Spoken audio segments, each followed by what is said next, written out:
Hello, everyone. Can you hear us? Let us know if you can hear us.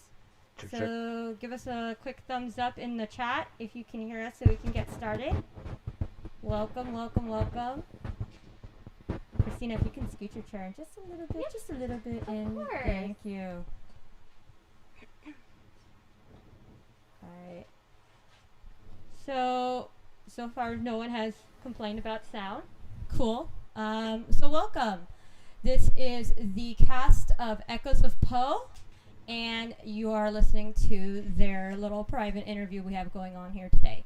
My name is Stephanie Zushi. I am the director and play adapter of Echoes of Poe.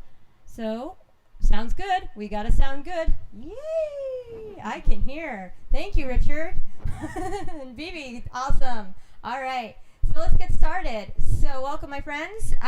We're going to go down the line and have each actor introduce themselves, give them a little info about their character, and also what they find amazing that they actually about this play.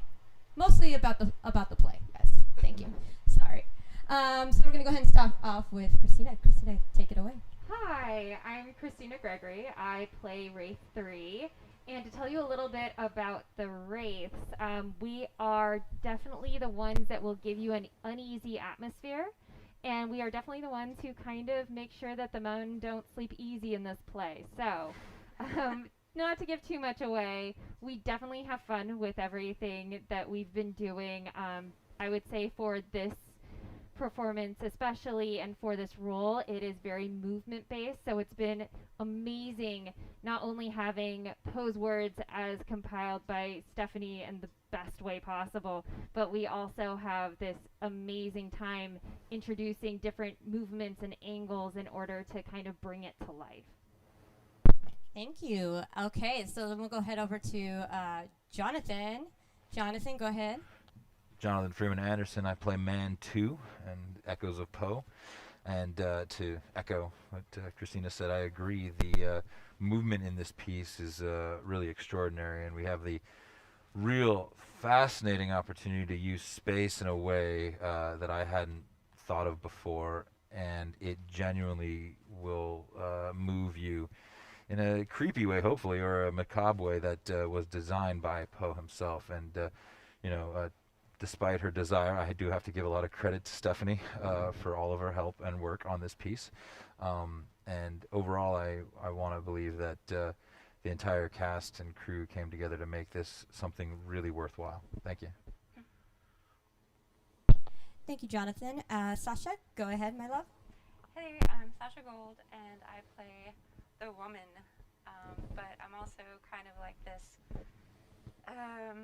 ever-changing, shape-shifting creature, person, thing, and it's this has just been like really an amazing experience for me. This is like the first time I've really been introduced to immersive theater.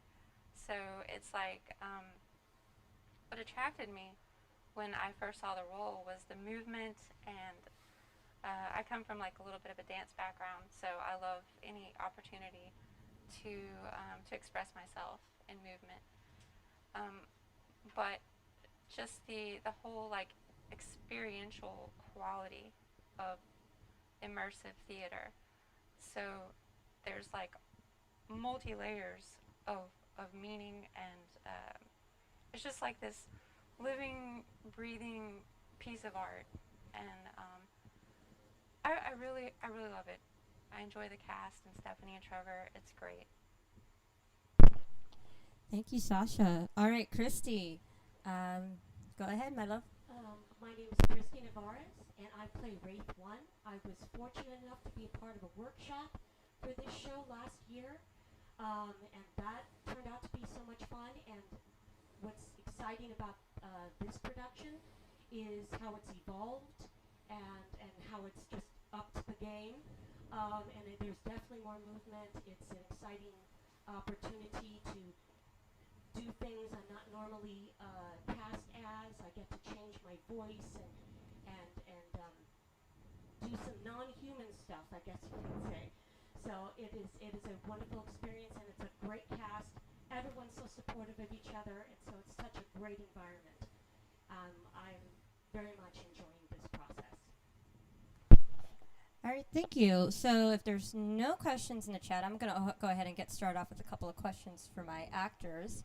Let me give you a little bit background of Echoes of Poe before I get started. Echoes of Poe has been workshopped for about 4 to 5 years. It was originally a one-act of Echoes of Poe's work. Oh, thank you. Yes, we're looking forward to seeing you too, BB. Thank you. It is a work in progress, and it's an always developing play, as we plan on making this a seasonal performance. So next year will be different directors, different pieces of Poe put together, devised to make one cohesive piece. And the thing is when you watch this, you'll understand how it's not considered a bunch of one acts, that they all flow together. And what makes it great is the idea of the characters of the wraiths and the woman kind of tie the story all together. And so it's a great experience. If you guys have some time during Halloween, it's going to be playing through October on Fridays and Saturdays, starting the second weekend of October. The only date we're missing is the 10th. That'll be a dark night. But we will also be playing on Halloween. So if you have your Halloween plans canceled, please come and join us. We're looking forward to having you guys see us and bring the ghost into your home. So with that, I'm going to kick off some of the question parts. And please, if you have any questions, feel free to ask any of the actors or myself or a stage manager we have over here, although I don't know if she wants to be on or our assistant director, Trevor Alkazian. We're willing to answer your questions. So this is for my wraiths. Okay, there's 2 of them there today. Sadly, our third wraith and our man 1 is not here today. They are resting at home. So we wish them good health and success. Resting at home, that's what we call it. Okay. So I'm gonna go. This question's for the wraiths. This show has a lot of physicality. Is there anything that has been a struggle for you to perform with a lot of the physicality? Anything specific that comes to mind? Do you want me to start off, or okay? I would definitely say, because I know that from the workshop, the wraiths had a very, very fun way of interaction, and because of just the nature of everything going on right now, it's kind of limited. But it also, at the same time, opened up a whole new kind of element. So we have a lot of fun playing around with. We do have a lot of physicality, and of course there's limits of space and stuff, but even finding within, and this is actually where Zoom came in handy, because we had to make sure within a small frame that we were able to have our movements contained enough. And you would think that like you want to be on stage, you want to be big, but in this circumstance it gave us some very interesting, very creepy angles, as well as different ways to play, and also it allowed us some very interesting vocalizations to emphasize different movements, which kind of helped kind of punch up what was going on and help support the rest of the cast. Thank you. Christy, do you have anything to add to that? Just that I guess it opened up an opportunity as well. I personally, I'm pretty flexible, but I'm not real agile. And I was at first looking at my other wraiths and seeing how well they were moving, and how Christina might get on the floor or like writhe and do some really neat physicality. And at first I was really bummed that I felt I couldn't do the same thing, but I'm not supposed to do the same thing. That's what I came up with.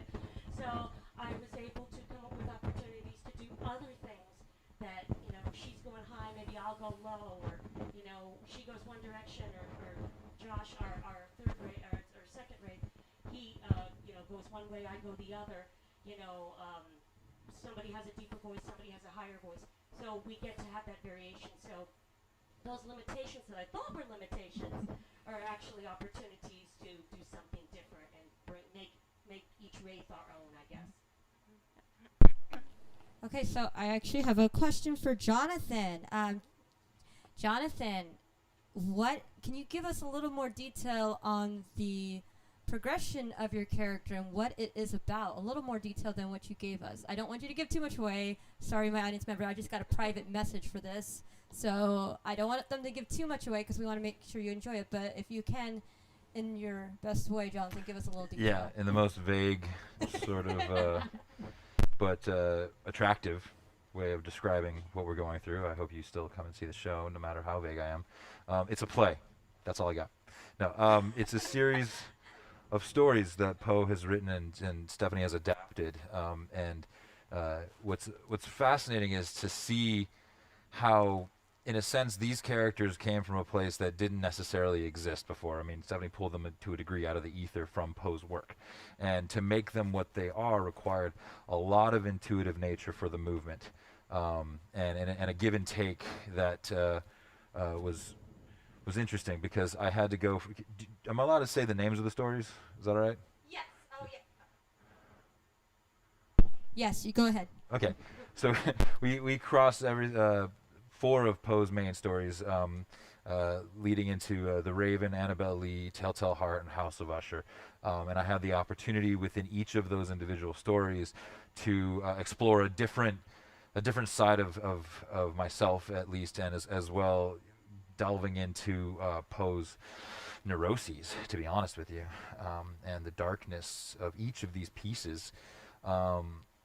Really, it's a testament to the man. I believe he was ahead of his time on a lot of levels with what he was doing and what his intentions were. And I'm really honored that I get to take on this kind of challenge as an actor. But as an artist, I have to commend Stephanie for the way it was not only written but directed, and Trevor as well, and his work with me on Telltale Heart. I was able to find a lot of nuance. And the Wraiths, oh my God, you guys are amazing. You know, and Gary and Sasha, I have to admit, and your professionalism, Michelle, is scary. So,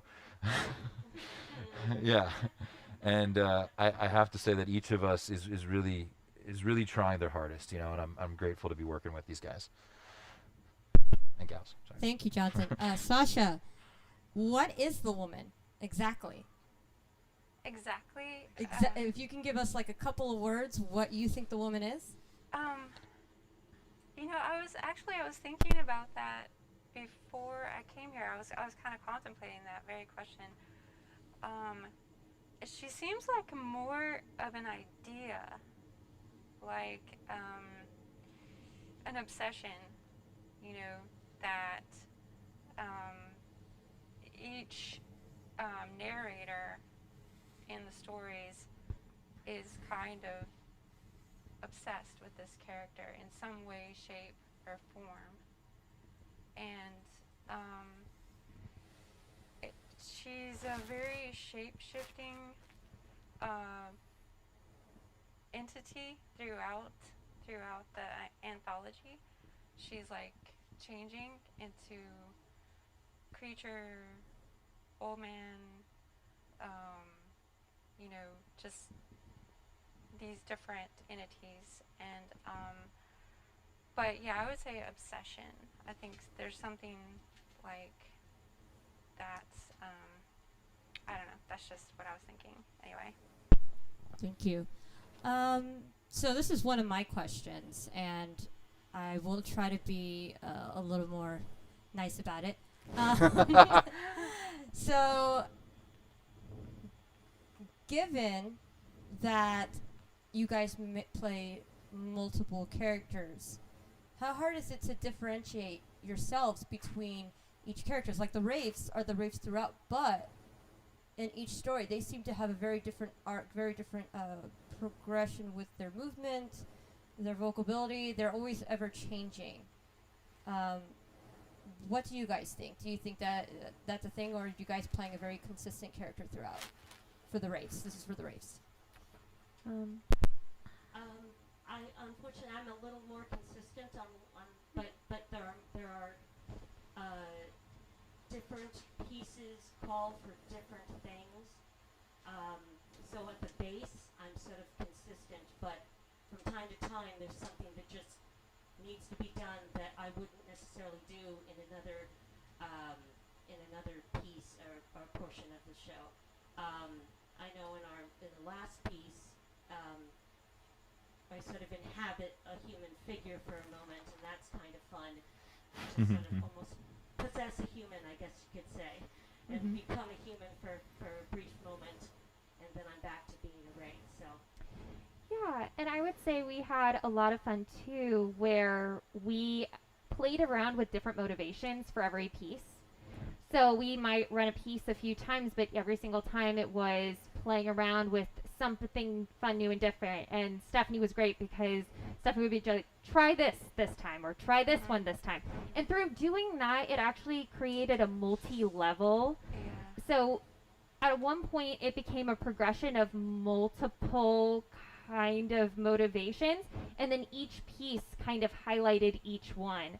I found certain things that worked really well for me, and it really just kind of takes me through the entire piece. And certain movements that you will see, I would say that each wraith has probably characterization and movements that you'll be able to tell which wraith it is based on that. And a lot of that also comes from just working with the different motivations.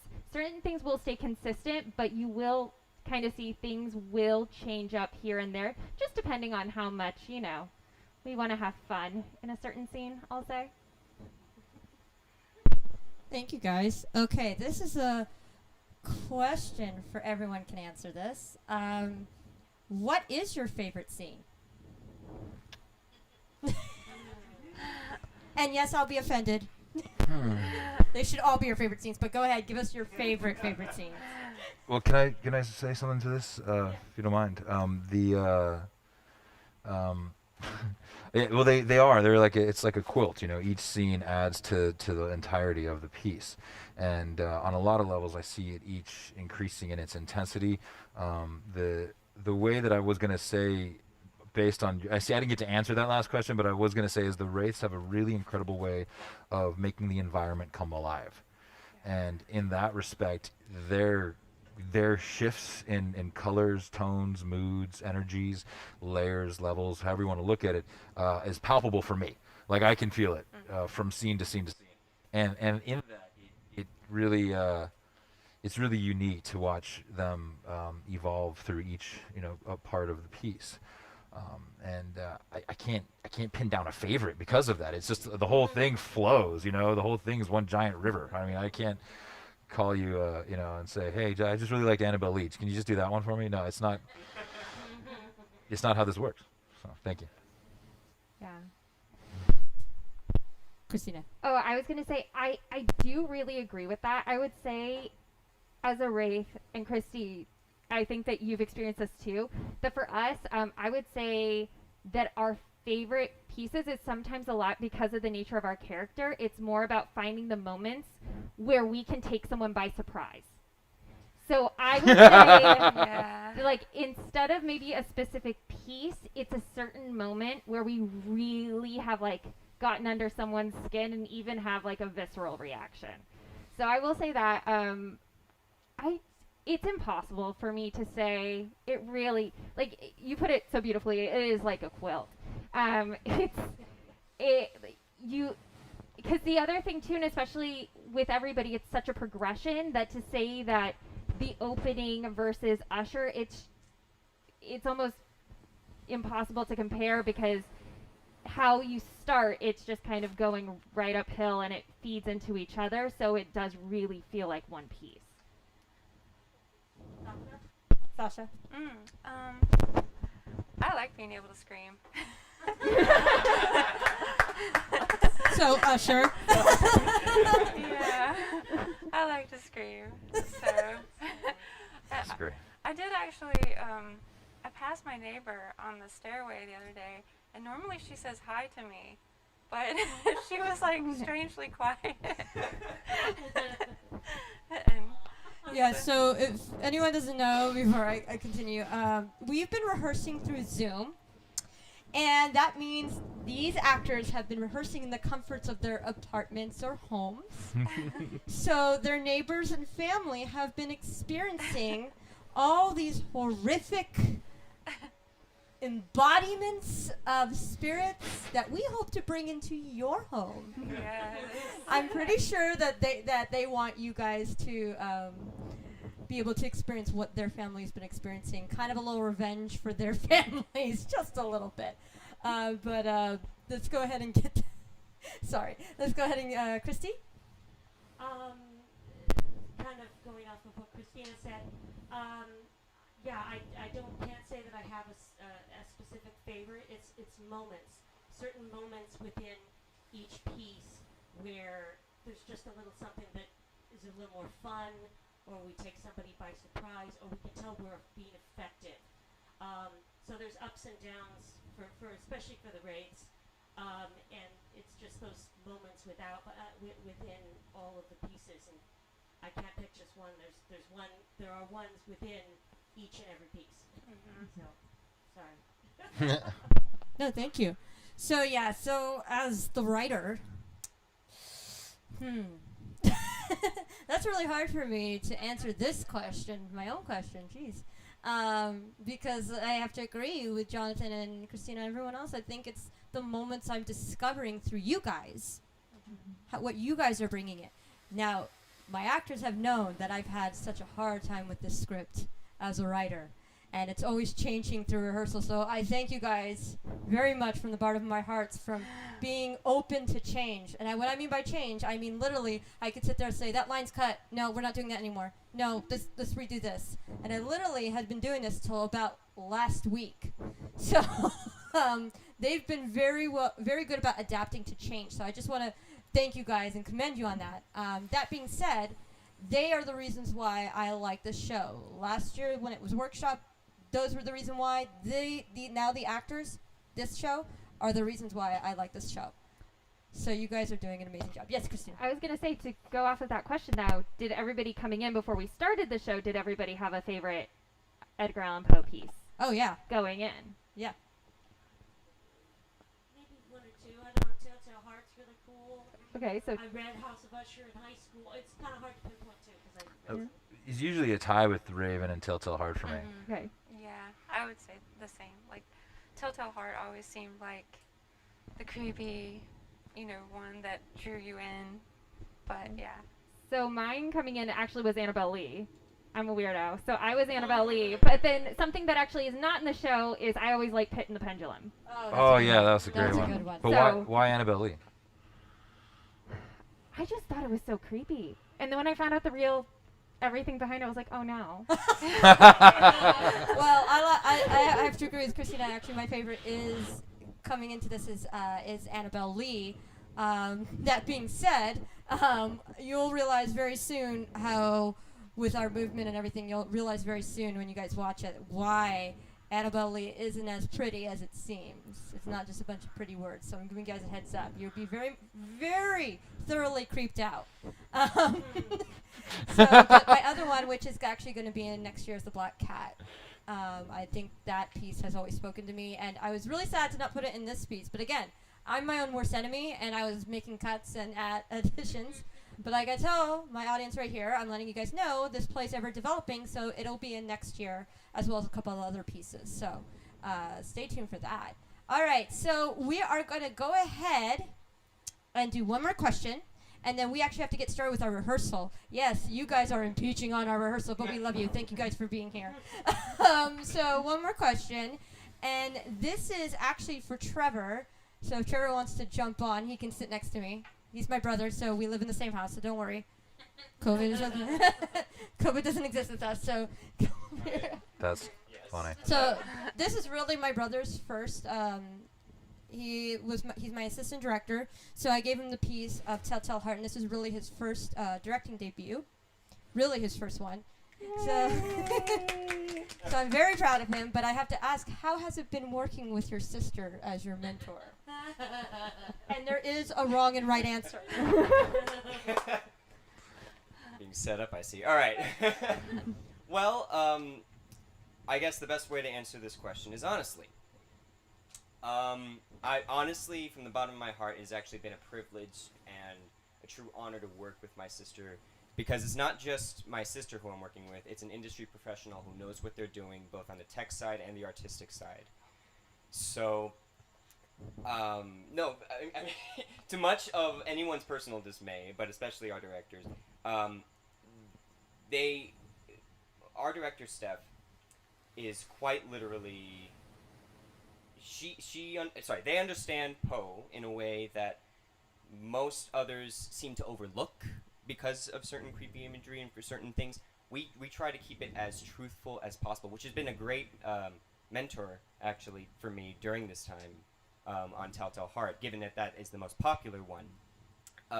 Needless to say, it was a huge challenge, but knowing that I had such a strong director to back me up, I had a lot more room to make bold choices and to actually express myself as a director. So quite literally, if it wasn't for working with my sister, I don't think I would have been, it wouldn't have come out as good as hopefully you guys will see. So that's my question. That's my answer to that question. All right, thank you. I see what this is. Yes, they get a bag of candy for stroking the director's ego here. They did this last time in the silent interview, but oh my gosh. And no, I am not yeah, I am, well. Yeah, I'm paying them to say this. Anyways, thank you everyone for